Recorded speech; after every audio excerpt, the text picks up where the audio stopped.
From pasarela to pelikula, kaya sumabak sa acting class ni Miss Universe 2018 Catriona Gray para sa kanyang acting debut sa pelikulang The Loved One. Ang kanyang preparation for the role nasa frontline report ni Von Belinario.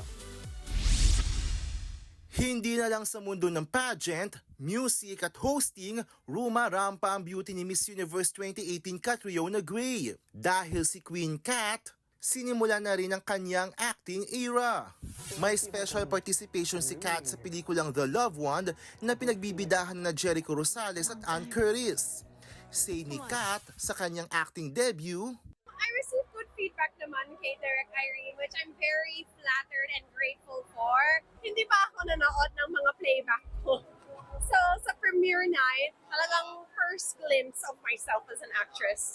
Cat is taking it seriously dahil nag-acting class si Catriona bago sumabak sa paggawa ng pelikula.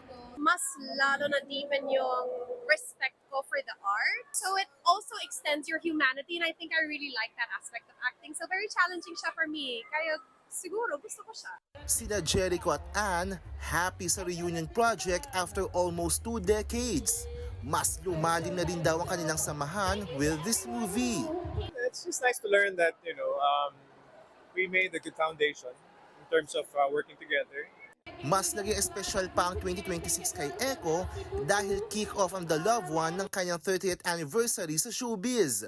Nakilala si Jericho matapos manalo sa Mr. Pogi ng Itbulaga noong 1996. There's a lot to celebrate this year. It's my 30th na. Officially my 30th year. Iikot ang tema ng pelikula sa bus lovers na nagkitang muli at ang multo ng kanilang nakaraan. Para sa nagmamahal at minamahal ang local Valentine movie ngayong taon. Valentine special ng Viva Films at Cornerstone Studios, mapapanood ang The Loved One sa mga sinihan nationwide. Nagbabalita mula sa Frontline, Von Belinario, News 5.